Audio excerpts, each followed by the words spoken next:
El tema que nos corresponde hoy dentro de nuestra serie de eclesiología es el tema de las ordenanzas. Y como pueden ver ahí, el título de el estudio o sermón es Las ordenanzas, un mandato de Cristo a su iglesia. Y tal vez no todos aquí al 100% estamos familiarizados con el tema de las ordenanzas. Y quisiera a manera de introducción ver la distinción que hay entre el cristianismo evangélico, bíblico, reformado, como lo quiera usted llamar, y lo que regularmente la religión tradicional católica romana ha acuñado como los sacramentos también. La distinción fue más marcante durante el tiempo de la Reforma, en cuestión de cómo los reformadores empezaron justamente a volver a las Escrituras, y entre esos aspectos ellos determinaron que solamente había destinado el Señor dos ordenanzas específicas sobre su iglesia, la cual es el bautismo y la Santa Cena. Ahora, ¿cuáles son las ordenanzas o sacramentos más bien que la Iglesia Católica Romana ha acuñado? Y algunos de ellos, pues tal vez nosotros, algunos que en algún momento pertenecimos a esa religión, podemos tener algo de familiaridad. Y entre ellos están el bautismo, está la confirmación, la Eucaristía, que es la más importante para la práctica católica romana, la penitencia o confesión, la unción de los enfermos o la extrema unción, el ordenamiento de sacerdotes y el matrimonio. Y aunque podemos ver situaciones como, sabemos, el mandato bíblico o la instrucción bíblica acerca del matrimonio, sabemos que alguien que va a dirigir una iglesia debe ser ordenado, y aunque hay características que pueden ser similares, los reformadores entendieron que estos dos sacramentos o estas dos ordenanzas eran las dirigidas a la iglesia porque son ordenanzas que solamente el Señor Jesucristo explícitamente mandó que se practicara como norma de fe y doctrina.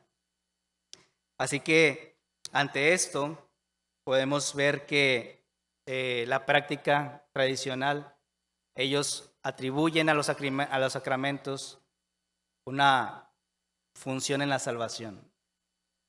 Y a cada suceso o cada etapa de su vida, ellos tienen que cumplir esos sacramentos para poder llegar al cielo, cumpliendo todos los 7 sacramentos, o en sentido, cuando estos apliquen.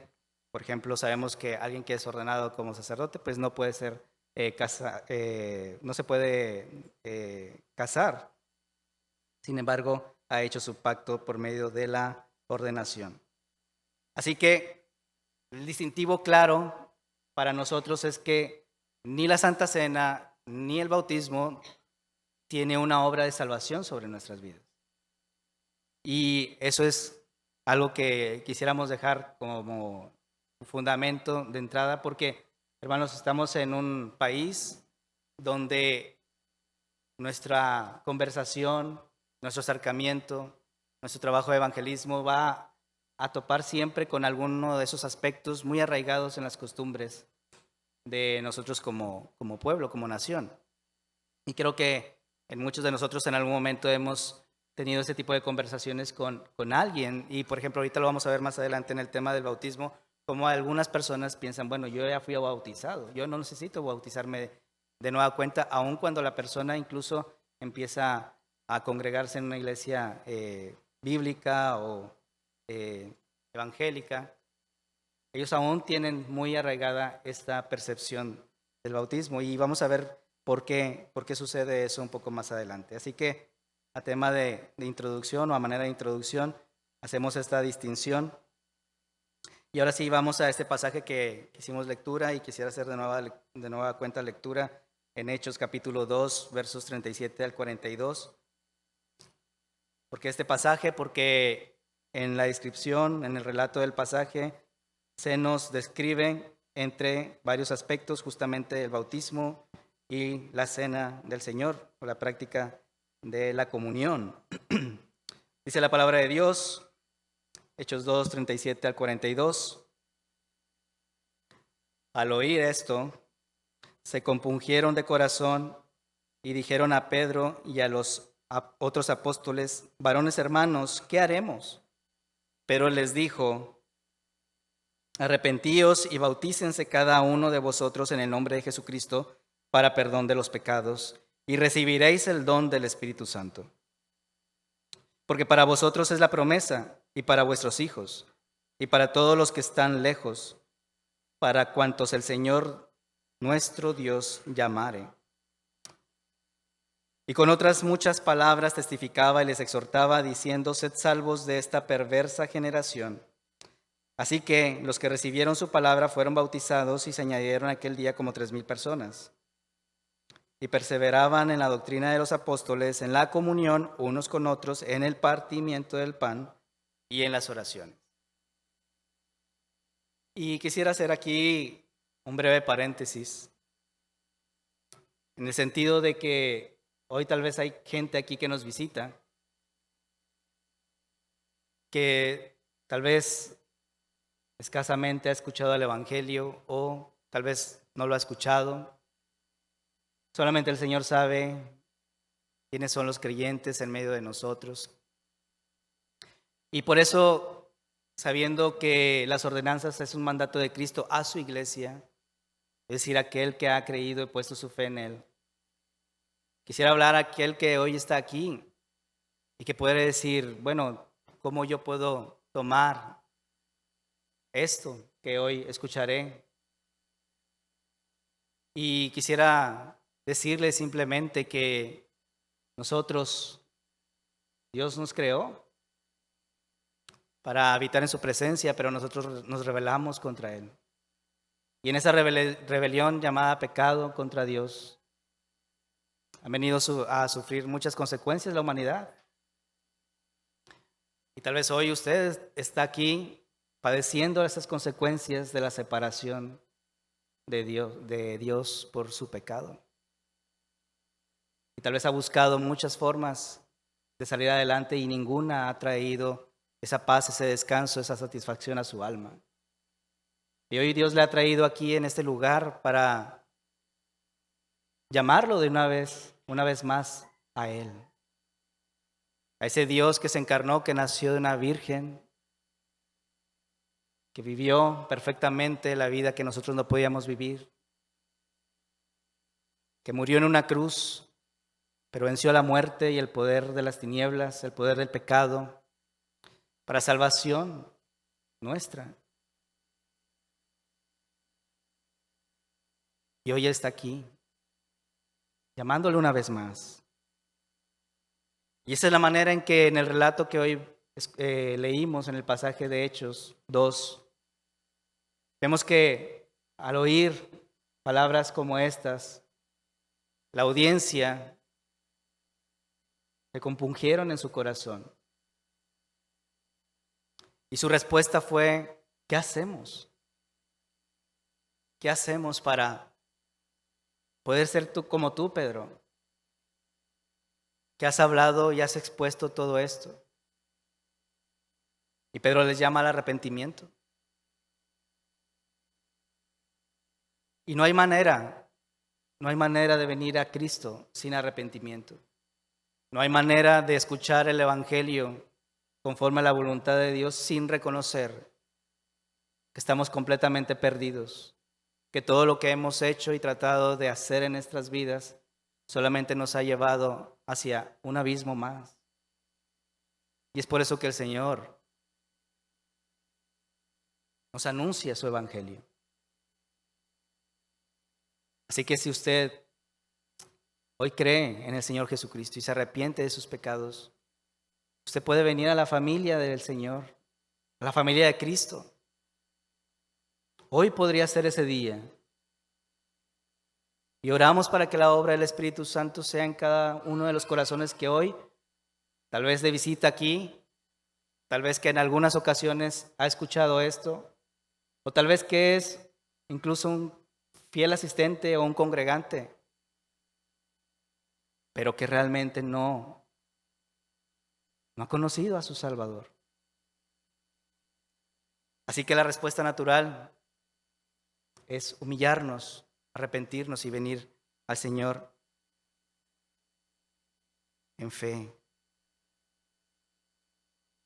Así que dicho esto, hermanos, hoy oyente que está en medio de nosotros, es importante, porque no queremos pasar simplemente de exponer un tema ignorando la necesidad que pueda haber en los corazones aquí presentes. Y quiera el Señor que hoy su obra sea manifiesta en los corazones que Él de antemano ha llamado así, a sí mismo y para su gloria. Dicho esto, la proposición de hoy, quisiera que la viéramos de esta manera, porque las ordenanzas son un mandato del Señor a la iglesia del Nuevo Pacto, y esto es fundamental, ahorita lo vamos a ver. Nosotros debemos practicarlas fielmente como evidencia de una fe genuina en Él. Y hoy solamente veremos 2 puntos. Primer punto, la cena del Señor. Segundo punto, el bautismo. Y dentro de cada punto veremos 3 incisos. 1, la institución, la práctica y la práctica incorrecta.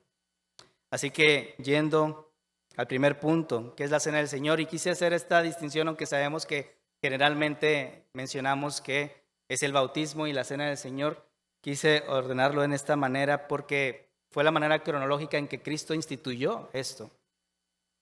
Sabemos que la cena del Señor fue una noche antes de su crucifixión y lo vemos en ese pasaje que ahorita vamos a ver ahí en Mateo 26, Marcos 14, Lucas 22. Pero antes quisiera hacer un breve contexto histórico y ninguno de estos 2 temas a lo largo de la historia ha estado librado de controversias. También en el tiempo de la Reforma hubo controversias por las formas en que se debería celebrar la Cena del Señor. Y lamentablemente, tristemente, eso ocasionó incluso distanciamiento entre hermanos fieles en la fe, como fue Lutero con Zwinglio, Calvino. Pero también la Iglesia Católica Romana tiene su fundamento en la Cena del Señor. Y para la Iglesia Católica Romana el fundamento es la transubstanciación. Y esto es que ellos creen que realmente los elementos, el pan y el vino, se convierten literalmente en la carne y la sangre de Jesucristo. Y eso en cada celebración eucarística que celebren, independientemente en cualquier parte del mundo, ellos tienen como dogma de fe y salvación el que el cuerpo realmente está presente en carne y sangre en cada celebración. Esto es, a la luz de la palabra, imposible de justificar, aunque muchos se han basado en cuestión a lo que el mismo Señor Jesucristo menciona en la celebración de la Santa Cena, pero también lo que menciona en Juan capítulo 6, en donde Él dice, deben de comer de mí, porque yo soy el pan de vida. Y ellos lo toman de manera literal. Ahora, Lutero o los luteranos no creían en sí que el cuerpo y la sangre se convertían plenamente, o los elementos se convertían plenamente en el cuerpo y la sangre de Cristo, pero ellos se le ha denominado que era una consubstanciación. Así que el cuerpo de Cristo de alguna manera estaba con los elementos. Los elementos no tenían ese asunto místico de que se transformaban, pero estaba de alguna manera Cristo presente físicamente en los elementos, o más bien con los elementos. Sin embargo, esto fue por otros hermanos cuestionado porque sabemos que Cristo fue ascendido en cuerpo y alma y espíritu al cielo. Así que es imposible que su cuerpo esté en muchos lugares a la vez, su cuerpo físico. Y por lo contrario, y que es la práctica que nosotros, o la doctrina que nosotros generalmente hemos abrazado como pueblo evangélico, como iglesia evangélica, es que espiritualmente Cristo está presente en cada celebración de la Cena del Señor. Pero los elementos no tienen nada místico. La cena en sí, celebrarla, nos salva. Pero como hacemos esto en conmemoración de Él promete que su presencia estará con nosotros. Pero es su presencia divina, su presencia espiritual. Así que esas son las tres distinciones que prácticamente marcaron la discusión acerca de este tema en la época de la Reforma y algunos tomaron decisiones para seguirla celebrando conforme a cada una de sus convicciones.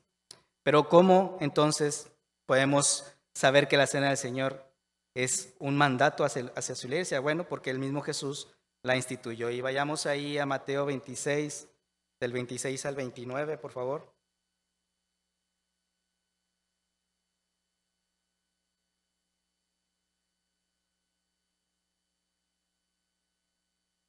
Haremos varias lecturas en esta mañana y sabemos que algunas de ellas son ya conocidas para nosotros, pero quisiéramos reafirmar el punto esencial de por qué celebramos estos dos sacramentos, estas dos ordenanzas. Dice Mateo 26, del 26 al 29. Perdón.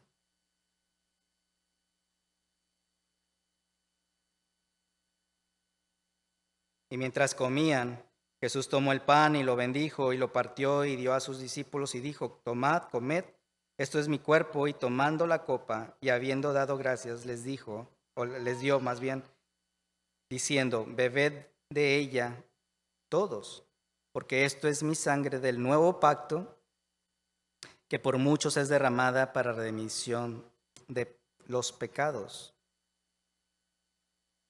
Y os digo que desde ahora no beberé más de este fruto de la vid hasta el día en que lo beba de nuevo con vosotros en el reino de mi Padre. Ahora vayamos ahí a Marcos 14, del 22 al 25, pasaje paralelo.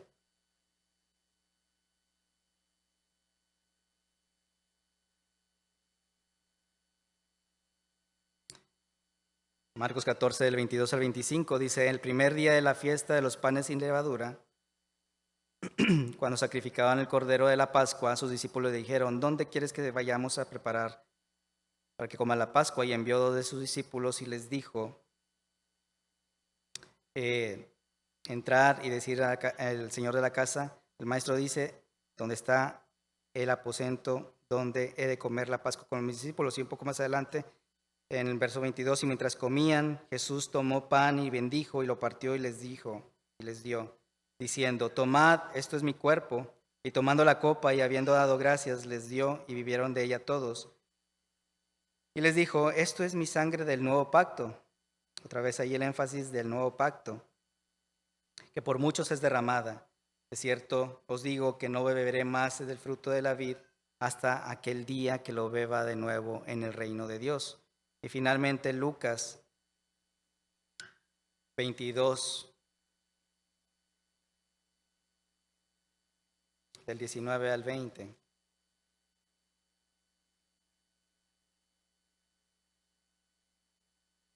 Y tomó el pan y dio gracias y lo partió y les dio, diciendo: esto es mi cuerpo que por que por vosotros es dado. Haced esto en memoria de mí. De igual manera, después que hubo cenado, tomó la copa diciendo: esta es la copa del nuevo pacto de mi sangre, que por vosotros se derrama. Así que, hermanos, claramente la institución de la Santa Cena no fue por ninguno de los apóstoles, por ninguno de los discípulos. No fue una práctica que surgió más adelante en el transcurso y el desarrollo del cristianismo, sino fue una práctica que el propio Señor Jesucristo ordenó. Y eso es un mandato, es una orden, es un imperativo hacia su iglesia, en este sentido hacia sus apóstoles, por los cuales vimos en la lectura inicial que nosotros hemos seguido la doctrina de los apóstoles, aquello que Cristo dejó como ordenanza a sus apóstoles y que ellos se encargaron de predicar, instruir, difundir, discipular más adelante. Así que es una enseñanza misma de nuestro Señor Jesucristo, del Dios encarnado. Así que esto es un diseño de Dios para su iglesia, es un plan de Dios para su iglesia, es una forma en que Dios estipula que su iglesia lo debe de practicar. Y quisiera que en esta mañana no viéramos este punto como una simple exposición temática, sino que realmente nosotros apreciemos, valoremos que el Señor alumbre nuestros corazones para que haya una fe sincera cuando nosotros estamos llamados a practicar la cena del Señor. Porque muchos me temo que cuando escuchamos mandato lo vemos como algo que tenemos que hacer un checklist como cristianos o en nuestra agenda como cristianos. Y no, hermanos, no es así. No es simplemente cumplir con el programa de cuando se celebra la cena del Señor, sino que es realmente hacer memoria de Él. Y esto se debe practicar todos los días, no solamente el día en que tenemos corporativamente la cena del Señor. Y no me refiero a un asunto que debemos de practicar la cena del Señor en nuestras casas o en cada día, sino que tenemos que hacer memoria realmente del sacrificio de Cristo en favor suyo y mío.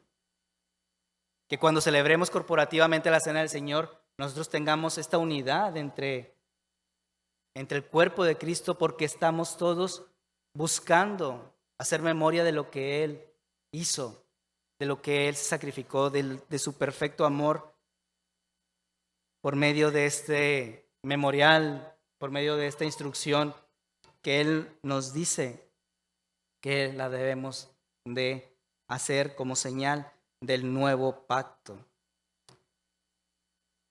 Ahora, esto concierne a la institución, así que queda claro que Jesús es el que instituye la práctica de la Santa Cena y lo dice claramente y directamente como un mandato a los apóstoles y a la iglesia del nuevo pacto.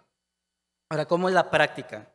Vamos a 1 Corintios 11, 23 al 30 y sé que en 45, 50 minutos, 55 minutos no pretendo abarcar todo lo que se podría enseñar de esos temas, incluso cada uno por separado, cada ordenanza por separado llevaría horas de exposición, de estudio. Así que no pretendo abarcarlo todo, hermanos. Quisiéramos ver fundamentos, puntos esenciales. Pero en 1 Corintios 11, del 23 al 30, tal vez es el pasaje en que más se describe la forma en que nosotros debemos de celebrar la cena del Señor como iglesia, como cuerpo redimido en Cristo. Y quisiera hacer la lectura ahí. 1 Corintios 11, a partir del verso 23 al 30. Porque yo recibí, hablando Pablo, del Señor lo que también os he enseñado, que el Señor Jesús, la noche que fue entregado, tomó pan, y habiendo dado gracias, lo partió y dijo: tomad, comed, esto es mi cuerpo que por vosotros es partido. Haced esto en memoria de mí. Asimismo tomó también la copa después de haber cenado, diciendo: esta copa es el nuevo pacto en mi sangre. Haced esto todas las veces que la bebieres en memoria de mí. Así pues, todas las veces que comieres este pan y bebieres esta copa, la muerte del Señor anunciáis hasta que Él venga. De manera que cualquiera que comiere este pan o bebiere esta copa del Señor indignamente, será culpado del cuerpo y de la sangre del Señor. Por tanto, pruébese cada uno a sí mismo y que coma así del pan y beba de la copa. Porque el que come y bebe indignamente sin discernir el cuerpo del Señor, juicio come y bebe para sí. Por lo cual hay muchos enfermos y debilitados entre vosotros y muchos duermen. Claramente el apóstol Pablo también deja claro que esta fue una instrucción que recibió del propio Señor Jesucristo. Así como los apóstoles también la recibieron del Señor Jesucristo. Y esto es algo que hoy Él enseña. Ahora es importante que veamos en la práctica cómo debemos justamente examinar nuestras vidas delante del Señor. Y es por eso que cada día tenemos que ir y rendir cuentas delante del Señor, sabiendo que hemos sido perdonados, sabiendo que su gracia nos ha alcanzado, y sabiendo que nosotros podemos ser edificados día con día por la obra del Espíritu Santo a favor nuestro. Así que, hermanos, no limitemos esta meditación, no limitemos el recordar, este recordatorio del sacrificio de Cristo solamente a un tema o un tiempo específico. Eso es algo que todos debemos de practicar. Todos tenemos que estar delante del Señor mostrando un arrepentimiento constante, porque en todos los días le hemos fallado y porque el Señor en todos los días también ha permanecido fiel en sus misericordias para con nosotros. Así que cuando nos unimos corporativamente como iglesia, es una celebración. Y sabemos que hay formas de tomarla indignamente, como también ahí lo menciona el pasaje que acabamos de leer. Y justamente en ese sentido, sabemos que existe una práctica incorrecta. Ahora, sabemos que el participar de la cena del Señor es única y exclusivamente para aquellos que han venido a Cristo por la fe, sin arrepentimiento. Ahora, esto anula o evita que pudiera haber personas que toman la cena de manera indigna. Pues no. Pudiera haber personas que aparentan haber puesto una fe en Cristo y realmente no la han puesto y no han sido añadidos al cuerpo de Cristo, según la mirada, según la omnisciencia de Dios. ¿Sí? Justamente en la misma institución de la Cena del Señor, sabemos que Judas participó de la propia cena. Y Jesús sabía lo que haría Judas. Aquí en el relato de 1 Corintios también, Pablo reconoce que es posible que se esté tomando la cena del Señor indignamente. Una mala práctica, con una práctica incorrecta. Y un poco antes del pasaje que acabamos de leer, de los versos 17 al 22, lo vemos incluso más explícitamente de palabras del propio apóstol Pablo, donde dice abusos en la cena del Señor. Dice, pero al anunciaros esto que sigue, es decir, la institución de la cena del Señor, no os alabo, porque no os congregáis para lo mejor, sino para lo peor. Pues en primer lugar, cuando os reunís como iglesia, oigo que hay entre vosotros divisiones, y en parte lo creo. Porque es preciso que entre vosotros haya disensiones, para que se hagan manifiestos entre vosotros los que son aprobados. Cuando pues os reunís vosotros, esto no es comer la cena del Señor, porque al comer cada uno se adelanta a tomar su propia cena y uno tiene hambre y otro se embriaga, pues que ¿no tenéis casas en las que coméis y bebéis? ¿O menospreciáis la iglesia de Dios y avergonzáis a los que no tienen nada? ¿Qué os diré? ¿Os alabaré? En esto no os alabo. Así que debemos de, como iglesia, como cuerpo, como miembros del cuerpo de Cristo, buscar estar bien delante de Dios. Buscar estar bien entre nosotros. Porque la podemos celebrar, hermanos. Pero a palabras del apóstol Pablo, también el Señor no se agrada y no os alaba en eso. Así que no basta que una iglesia pueda practicar fielmente y periódicamente la cena del Señor, sino que, recordemos, el Señor examina los corazones y conoce los corazones. Y el propósito es que la celebremos dignamente, conforme a su voluntad, con un corazón arrepentido y dependiente plenamente de Él, mostrando este arrepentimiento y esta sumisión y esta dependencia y esta humillación delante de Dios a través de hermanos que tal vez son complicados para nuestro pensar, pero que el Señor justamente nos ha puesto en una iglesia para que cada uno y entre nosotros seamos perfeccionados. Así que deberíamos de tener la misma conciencia que los propios discípulos o apóstoles en la Santa Cena, cuando el Señor dice: alguno de vosotros me entregará. Y cada uno de ellos se preguntaba: ¿seré yo? Hermanos, quisiera dejar con claridad el precepto de que no tomemos la cena del Señor simplemente por religiosidad, ni formalismo, ni cumplimiento meramente formal. Es un asunto en el que estamos delante del Señor y debemos poner de nueva cuenta en alto lo que esa celebración significa, porque es una bendición para su iglesia, es una bendición de Cristo a su pueblo. Estamos haciendo memoria hasta que Él venga o nos llame. Estamos haciendo memoria y una práctica de esas bodas del Cordero a la cual su iglesia está invitada. Y Él mismo lo dice: no beberé de nueva cuenta esta copa hasta que estemos todos reunidos a la mesa. Hermanos, esa misma y sola promesa no nos debería llamar a prepararnos con más conciencia para el tiempo de la Santa Cena.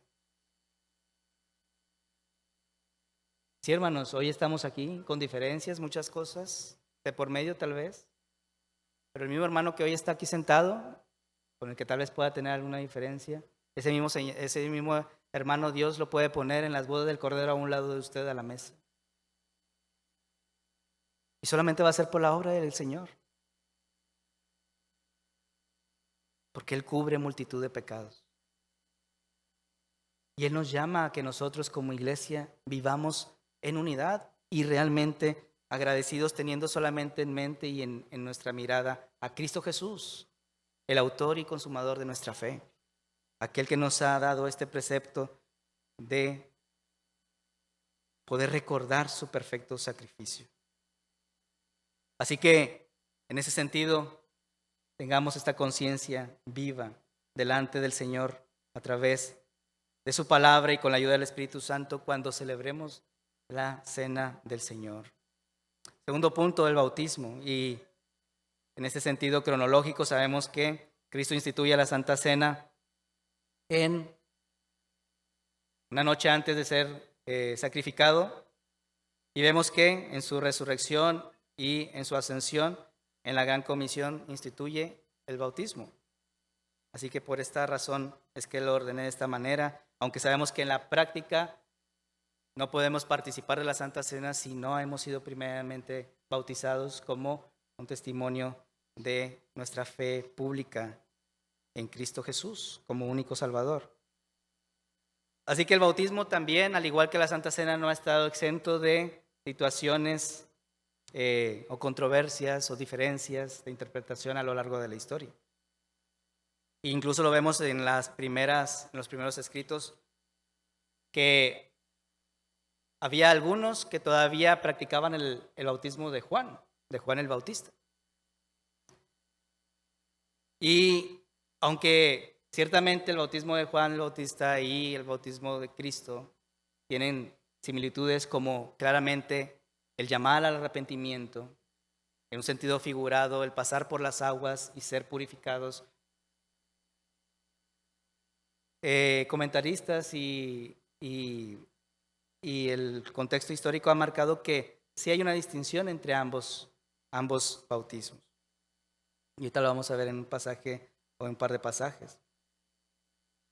Y esto es porque de cierta manera el bautismo que practicaba Juan era destinado para los judíos, y era un sentido como de un proselitismo, de llamar al pueblo a prepararse para el advenimiento del Mesías. Por eso su predicación era: arrepiéntanse, porque el reino de los cielos se ha acercado, porque el Mesías ya estaba allí por ser presentado públicamente. Y este llamado que Juan hace a venir a las aguas es justamente en un sentido mucho con una práctica del Antiguo Testamento donde se tenían que purificar y lavar, el lavamiento santo para presentarse delante de la adoración a Dios de una manera correcta. Y así que tenía un sentido de cierta manera proselitista. ¿Y por qué lo decimos de esa manera? Porque cuando viene ya la manifestación de las primeras predicaciones y el trabajo evangelístico de los apóstoles, vemos ahí en Hechos 19, del 1 al 7, cómo realmente había una distinción muy clara entre el bautismo de Juan, o que practicaba Juan el Bautista, con el que Jesús instituye. Y eso es a manera solamente de contexto histórico antes de entrar al punto de cómo el Señor la instituye y práctica incorrecta. Ahí en Hebreos 19, Hechos 19,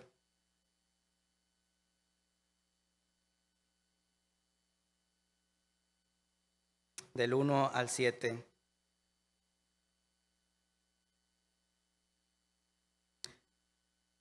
Menciona que Pablo llega a Éfeso. Dice que aconteció que entre tanto que Apolos estaba en Corinto, Pablo, después de recorrer las regiones superiores, vino a Éfeso y hallando a ciertos discípulos les dijo: ¿recibisteis el Espíritu Santo cuando creísteis? Y ellos le dijeron: ni siquiera hemos oído si hay Espíritu Santo.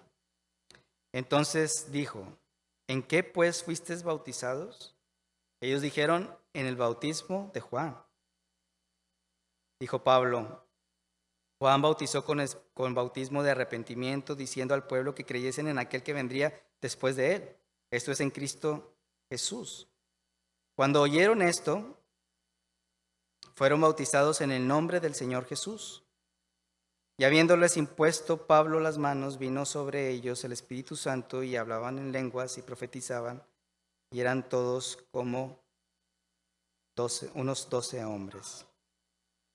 Así que claramente para algunos solamente era conocido el bautismo de Juan.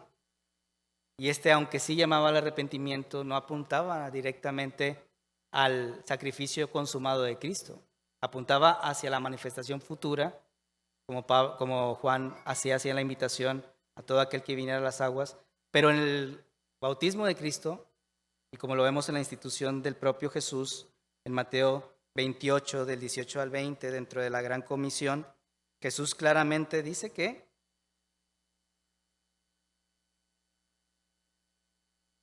Mateo 28, del 18 al 20, y Jesús se acercó y les habló diciendo: toda potestad me es dada en el cielo y en la tierra. Por tanto, id y haced discípulos a todas las naciones, bautizándolos en el nombre del Padre y del Hijo y del Espíritu Santo, enseñándoles que guarden todas las cosas que os he mandado. Y aquí yo estoy con vosotros todos los días hasta el fin del mundo. Así que sí hay una distinción entre ambos formas de bautismo. Uno apuntaba hacia el futuro de la manifestación del Mesías y otro apuntaba hacia la obra completa de Cristo, por la cual ahora estos apóstoles eran comisionados a enseñar todas las cosas que habían aprendido, haciendo discípulos, bautizándoles. Y hay una distinción que dice: bautizándoles en el nombre del Padre, del Hijo y del Espíritu Santo. Así que muchos han tenido esa controversia de por qué entonces, por ejemplo, el pasaje que vemos ahí en Hechos 19, por qué dice que fueron bautizados en el nombre de Jesús o en el nombre de Jesucristo.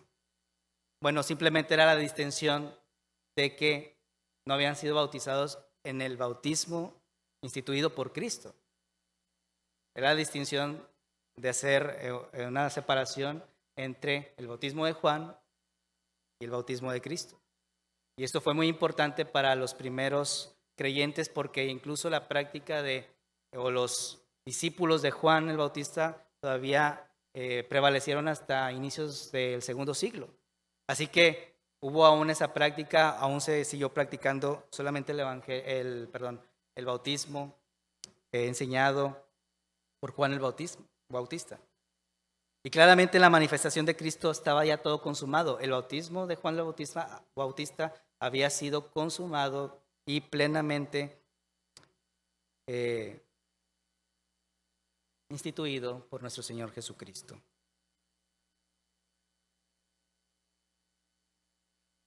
Así que en esta institución del bautismo vemos que Cristo mismo, ahí en la Gran Comisión, antes de ser llevado entre las nubes, Él deja este claro precepto. No solamente es predicar el Evangelio, no solamente es hacer discípulos, sino que el bautismo es una manifestación pública de nuestra nueva fe en Cristo. Era la manera en que, como así en el Antiguo Testamento, Dios había estipulado la circuncisión como señal del pacto, ahora en el nuevo pacto, la señal es el bautismo, es pasar por las aguas. Ahora claramente sabemos que no salva, pero sí es una señal, es una manera en que yo manifiesto públicamente que he creído en Jesucristo y que mi vida Él la ha transformado por su gracia, por su obra. Él ha hecho una obra de regeneración en mí y ahora ya no vivo yo, sino más Cristo vive en mí. Las cosas viejas pasaron y aquí todas son hechas nuevas. Así que, hermanos, en la práctica podemos ver que ahí en Hechos, en el pasaje que vimos al inicio, dentro de los versos 37 al 39, dice claramente también esto, ¿verdad? Que después de la predicación de Pedro, esas personas se compungieron de corazón, el Espíritu Santo hizo esta obra previa en sus corazones y ellos respondieron en arrepentimiento y fueron bautizados. Así que nunca el bautismo puede ser ejercido sin la previa predicación y exposición del Evangelio. Y es por eso que aquí es la distinción clara entre el catolicismo romano y nosotros. Porque un infante, un bebé, no ha sido expuesto al Evangelio. Se le confiere a la práctica un sentido salvífico donde el pecado original es borrado, es lavado en ese infante, en ese recién nacido.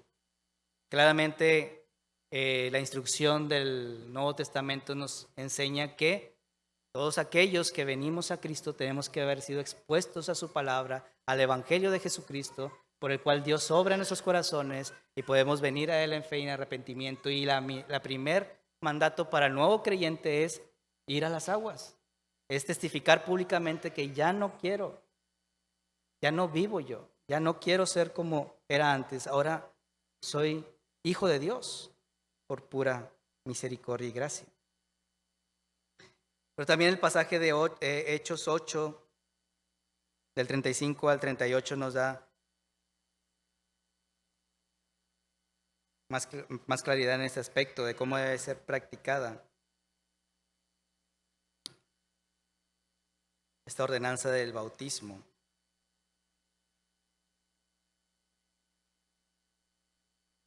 Simplemente para reafirmar lo que acabamos de mencionar.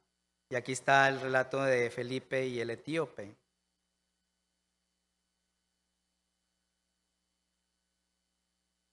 Entonces, versículo 35 al 38. Entonces Felipe, abriendo su boca y comenzando desde esta escritura, ¿cuál escritura? Bueno, el etíope traía una porción del rollo de Isaías y pidió explicación, que alguien le explicara de qué se tratara. Entonces Felipe, abriendo su boca y comenzando desde esa escritura, le anunció el evangelio de Jesús. Y eso es fundamental, hermanos, porque ¿cómo predicaban nuestros primeros hermanos el evangelio de Cristo? Desde el Antiguo Testamento. Así que toda palabra es útil para llevar a cabo el llamado de Dios. Versículo 36, siguiendo por el camino, llegaron a cierta agua y dijo el eunuco, aquí hay agua. ¿Qué impide que yo sea bautizado? Felipe dijo, si crees de todo corazón, bien puedes. Y respondiendo, dijo, creo que Jesucristo es el Hijo de Dios. Y mandó parar el carro y descendieron ambos al agua, Felipe y el eunuco, y le bautizó. Así que claramente esta obra es obra de Dios. Es el Espíritu Santo, es el único que nos puede convencer de lo que su palabra nos dice. Y es el único que nos puede llevar a confesar que Jesucristo es el Hijo de Dios. Para una persona que era extranjera, no era natural del pueblo. Y él, en ningún momento, Felipe le tuvo que enseñar que tenía que ser bautizado. Y es aquí donde reafirmamos el asunto de que es una obra de Dios sobre el corazón del creyente. No es de que, bueno, me voy a añadir a una iglesia y, bueno, me tengo que bautizar. No, es una obra que, como la salvación, el Señor infunde en nuestros corazones. Y aquí lo vemos claramente con el etíope, que él inmediatamente, al ser lleno del Espíritu Santo, él dijo: quiero bautizarme. ¿Qué me impide? Ahora, Felipe se cercioró de cuál era su fe. En ese momento pudo haber parado el carro, bajarlo y bautizarlo, pero dijo: ¿pero qué es lo que has creído? He creído que Jesucristo es el Hijo de Dios. Así que, hermanos, no podemos llevar la práctica del bautismo si realmente no hay una obra regeneradora en la vida del no creyente, de la persona que baja a las aguas. Ahora, esto podría cada uno de nosotros afirmarlo plenamente de aquellos que han sido bautizados. Pues lamentablemente no. Porque también, al igual que la cena del Señor puede ser tomada indignamente, también una persona puede ser bautizada con falsedad en su corazón. Y en esto ni siquiera los propios apóstoles o evangelistas estuvieron exentos de esta situación, porque lo vemos ahí un poco antes de la lectura que acabamos de hacer en el capítulo 8 de Hechos, versos del 9 al 24, y es una lectura extensa, no quisiera hacerla por cuestión del tiempo, pero ahí relata la historia de un hombre llamado Simón, el cual ejercía la magia en aquella ciudad y engañaba a la gente en Samaria con sus artilugios. Pero dice que el verso 10, que a este oían todos atentamente,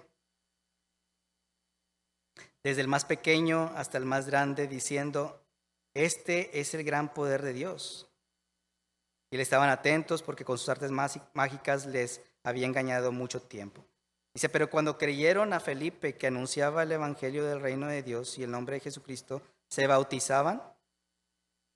Anunciar el evangelio, creer en Cristo, bautizar. Se bautizaban hombres y mujeres, no bebés ni niños, hombres y mujeres. Tenían el entendimiento de haber recibido el evangelio. También creyó Simón mismo, y habiéndose bautizado, estaba siempre con Felipe. Este parecía un gran prospecto, ¿verdad?, para la iglesia. Sin embargo, más adelante menciona que cuando llegan Juan y Pedro a esa misma ciudad, verso 15, los cuales, habiendo venido, oraron por ellos para que recibiesen el Espíritu Santo, porque aún no había descendido sobre ninguno de ellos, sino que solamente habían sido bautizados en el nombre de Jesús. Entonces les imponían las manos y recibían el Espíritu Santo. Cuando vio Simón que por la imposición de las manos de los apóstoles se daba el Espíritu Santo, les ofreció dinero, diciendo: dame también a mí este poder, para que cualquiera a quien yo impusiese las manos reciba el Espíritu Santo. Entonces Pedro le dijo: tu dinero perezca contigo, porque has pensado que el don de Dios se obtiene con dinero. Claramente representa un corazón no convertido. Sin embargo, se bautizó. Y hermanos, debemos de tener cuidado. Hoy, visitante, no podemos ser bautizados por emoción. No podemos pedir ser bautizados porque me agrada cierto lugar, porque tal vez el protestantismo está de moda. Esas no son las razones por las cuales una persona debe de venir a las aguas y ser bautizado, sino es que plenamente haya creído en su Salvador Jesucristo a través de la predicación de la palabra. Y como dijimos antes, esto es una obra exclusiva de Dios, de su Espíritu Santo en los corazones. Así que Simón se bautizó. Ahora, ni Felipe estuvo exento de bautizar a no creyentes. Y esto es importante para nuestra fe, porque cuántas veces nosotros hemos visto, tal vez en nuestra historia, como en el camino del Señor, personas que se han bautizado y hoy vemos que viven unas vidas completamente apartadas de la voluntad de Dios. Y lo primero que hacemos es, pero lo bautizaron. Primero lo que hacemos es cuestionar de por qué. No, hay evidencia bíblica que de cierta forma hay personas que pueden tomar esta ordenanza sin ser creyentes y eso es una práctica incorrecta. Y es por eso que nosotros como cuerpo, como iglesia, debemos de estar atentos los unos con los otros, de tener realmente esta unidad los unos con los otros, justamente para ver el testimonio de mi hermano, para validar el testimonio de esta persona que ha venido en fe y arrepentimiento, pero que realmente sea una fe genuina. Entonces, esa situación, hermanos, aunque es delicada, las iglesias no están exentas de ello. Vemos al etíope, él quiso bautizarse. Vemos a Simón, él quiso bautizarse. Uno era creyente genuino, el otro no. Y en eso también radica la madurez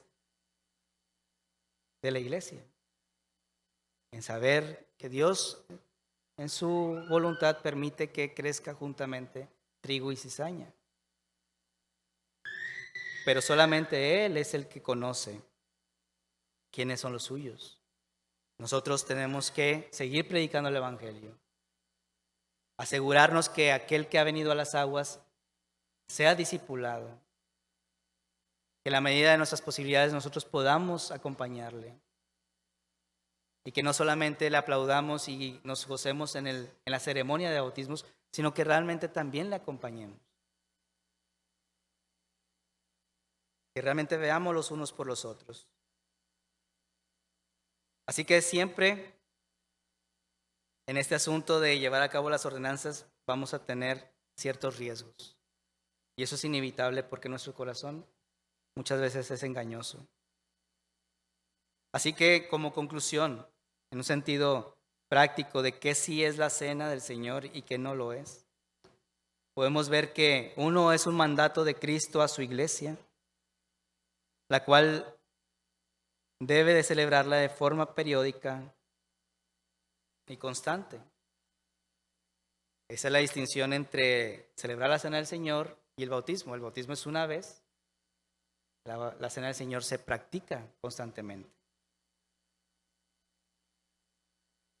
Segundo, la cena del Señor es un memorial de la muerte de Cristo y lo hemos visto en esos pasajes que estuvimos viendo y estudiando. Tercero, es un sermón visible que no solamente representa la muerte de Cristo, sino también muestra la comunión espiritual entre Cristo y su pueblo. Así que no solamente es una bendición, es un memorial, sino también cuando nos reunimos como iglesia y celebramos la cena del Señor, estamos testificando públicamente, estamos haciendo de eso un sermón visible de lo que dice la ordenanza en la palabra a cómo se debe de ver en nuestra fe y práctica. Y claramente debe haber una comunión espiritual entre Cristo y su pueblo. 4. La participación del pan y del vino ilustra cómo el pueblo de Dios tiene unión y comunión con Cristo por la fe. Y así como lo veíamos en el pasaje de inicio ahí en Hechos 2, al final, el verso 42, dice, y perseveraban en la doctrina de los apóstoles, en la comunión unos con otros, en el partimiento del pan y en las oraciones. Así que no hay forma de participar de la cena del Señor si no hay una comunión unos con otros. Y esto solamente por la obra de Cristo. 5. La participación de esta ordenanza es únicamente para el creyente regenerado por la obra del Espíritu Santo. Así que no podemos bautizar por emocionalidad, no podemos bautizar a aquel que quiere ser bautizado, sino tiene que haber una fe genuina, visible en la persona que quiere venir a las aguas. Ahora, a la persona que quiere participar de la cena del Señor. ¿Qué no es la cena del Señor? No es una práctica que salva, no es una manifestación literal de transformación de los elementos en el cuerpo y la sangre de Cristo, no es una práctica opcional para la iglesia del Señor, así que no es opcional el que la quitemos de nuestra agenda, no. No es una práctica en la que se puede participar sin arrepentimiento y fe. En cuestión al bautismo, ¿qué sí es el bautismo? Es el primer mandato de Dios para el creyente. Segundo, es un acto y testimonio público de arrepentimiento de pecados y un acto de obediencia al Señor. Tercero, es una manifestación pública en el que el nuevo creyente demuestra un cambio radical de vida por la obra regeneradora previa del Espíritu Santo hecha en el corazón del creyente. También, al igual que la Santa Cena, es un sermón visible que demuestra la realidad de la muerte del pecado y la resurrección a la nueva vida en Cristo. Y en su forma, el indicativo bíblico es que debe llevarse a cabo por sumersión en las aguas. De hecho, la palabra bautismo viene de la palabra baptizo, que significa literalmente sumergirse, sumergir en agua. Y esto debe ser hecho en el nombre del Padre, del Hijo y del Espíritu Santo, como lo vimos en Mateo 28, que el propio Jesús así lo instituye. Ahora, puede haber situaciones y hubo relatos en los primeros siglos donde lugares que era sumamente escasa el agua y por circunstancias muy particulares y complejas se practicó el bautismo por aspersión, se hizo. Y a lo mejor alguno de ustedes puede haber algún escrito antiguo, testimonio, solamente que eso no anula el precepto. El precepto bíblico es que debemos de venir bajo las aguas. Y que la práctica más común es que estas aguas sean fluyendo, aunque puede ser indistinto, ¿verdad? Sino simplemente como una ilustración viva de que estamos siendo lavados y el Señor está llevando nuestra vieja vida y ahora vivimos saliendo de las aguas, testificando la resurrección de Cristo, la nueva vida para el creyente. Así que esto es lo que es el bautismo. Ahora, ¿qué no es? Bueno, ya vimos también que no es un acto que salva. No es una práctica que regenera de forma mística. Es decir, yo no voy a esperar a ser bautizado para salir y decir, siento algo nuevo en mi vida. No es una práctica mística. Recordemos, venimos a las aguas porque previamente Dios ha hecho una obra en nuestros corazones. Y venimos con una convicción de simplemente manifestarlo públicamente ante otros creyentes que ahora yo pertenezco por la gracia del Señor en la misma familia de Dios. No es opcional para el creyente, para siempre y cuando las circunstancias también lo permitan. Y vemos el ejemplo de el ladrón en la cruz, ¿verdad? Sabemos que él en su lecho de muerte, pues él no tuvo oportunidad de bajarse de la cruz y ser bautizado. Y sin embargo Jesús le promete que estaría con él en el paraíso ese mismo día. Así que en ese sentido claramente el bautismo no es un medio de salvación, pero siempre que haya la oportunidad, siempre un creyente va a procurar seguir este primer mandamiento a su vida y venir a las aguas y ser bautizado. Y finalmente no lava nuestros pecados, no lava el pecado original. Y esto vemos que claramente ¿qué es lo que lava nuestros pecados? Pues es la sangre de Cristo, no es las aguas en sí. sino la sangre de Cristo, como lo dice Hebreos 9:14. Hebreos 9:14. Dice, cuanto más la sangre de Cristo, el cual mediante el Espíritu Eterno se ofreció a sí mismo sin mancha a Dios, limpiará vuestras conciencias de las obras muertas para que sirváis al Dios vivo. Así que por eso es el mediador de un nuevo pacto, para que interviniendo muerte para remisión de las transgresiones que había bajo el primer pacto, los llamados reciban la promesa de la herencia eterna. Así que es por medio de la sangre de Cristo que son lavados nuestros pecados, es por su perfecto sacrificio, hecho ya en la cruz, y en el cual Él va añadiendo en el resto de la historia de la humanidad aquellos que habrían de creer en este perfecto sacrificio, que ya fue consumado, ya fue hecho una vez para siempre, y que usted y yo, como lo dice algún himno que cantamos aquí, ya no tenemos rito que cumplir en un sentido estricto para un sentido de salvación, sino tenemos que cumplirlo en un sentido de adoración, un sentido de glorificación a nuestro Rey soberano. Y no es una práctica finalmente indicada para recién nacidos e infantes.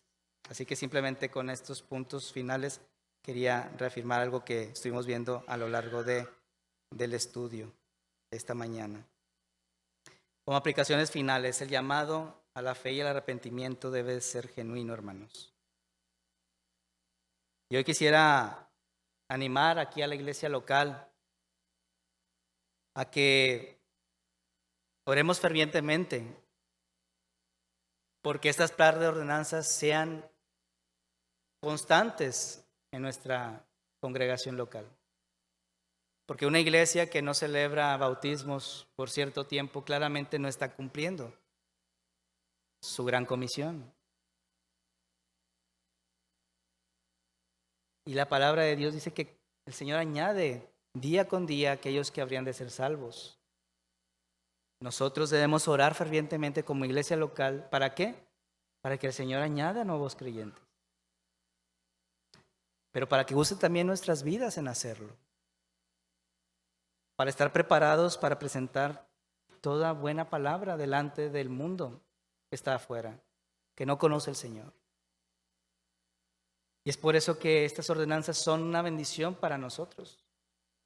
Porque también nos invitan a llevar a cabo la gran comisión. No solamente es algo que yo debo de cumplir, sino también por medio del bautismo es porque es una celebración en la cual la obra que hicieron los creyentes en ir y compartir y predicar el evangelio está trayendo fruto. Y eso debe alegrar nuestros corazones. Así que celebrar bautismos alegra el corazón, fortalece a una iglesia y la hace más conforme al mandato de Cristo. Pero también, como lo mencionaba hace un momento, debemos prepararnos fielmente para la celebración de la Cena del Señor. Que para la gloria de Dios y después de muchos meses de no celebrarse, la podremos celebrar el próximo 14 de septiembre. Pero hermanos, líbrenos el Señor que no sea solamente porque cae fiesta mexicana, ¿verdad? Sino que realmente es porque queremos celebrar la Cena del Señor. Y que sí hemos pecado delante de Dios porque, como nos decía nuestro hermano Nelson Matos algunas semanas, las circunstancias, las situaciones por las cuales atravesemos no anulan el precepto. Y el no haber celebrado la Cena del Señor por muchos meses, claramente estamos incumpliendo con la ordenanza del Señor. Y debemos arrepentirnos de ello. Pero gracias al Señor lo vamos a hacer. Pero tenemos más de un mes justamente para prepararnos y realmente vivir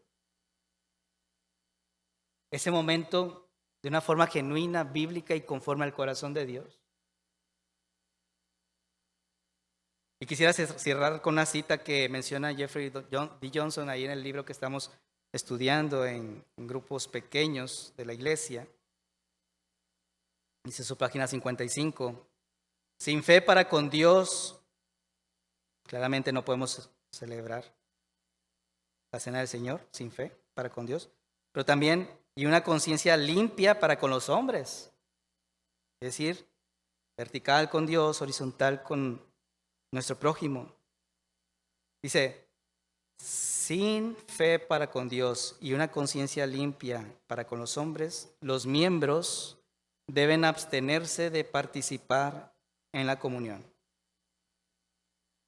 la cual habla, y recordemos es un sermón visible, de nuestra comunión y compañerismo con Cristo y su cuerpo. Así que de nada vale tomar el elemento del vino y el pan y cerrar nuestros ojos y tomarlo con cierta reverencia si mi corazón tengo algo contra mi hermano. Así que, hermanos, el precepto que vemos en 1 Corintios 11 es claro. No tomemos la cena del Señor indignamente. Tenemos más de un mes que si hay algún conflicto con alguien, realmente perdonemos. Que si hemos estado practicando un pecado oculto, lo confesemos. Que realmente nosotros vivamos a la luz del Evangelio que ha sido revelado en nuestros corazones. Y que el Señor en su gracia nos otorga ese perdón para venir. Y con conciencia limpia, con corazón sincero, con comunión plena entre miembros, partes de un mismo cuerpo, podamos juntos glorificar y exaltar a nuestro Cristo, a nuestro Señor y Salvador.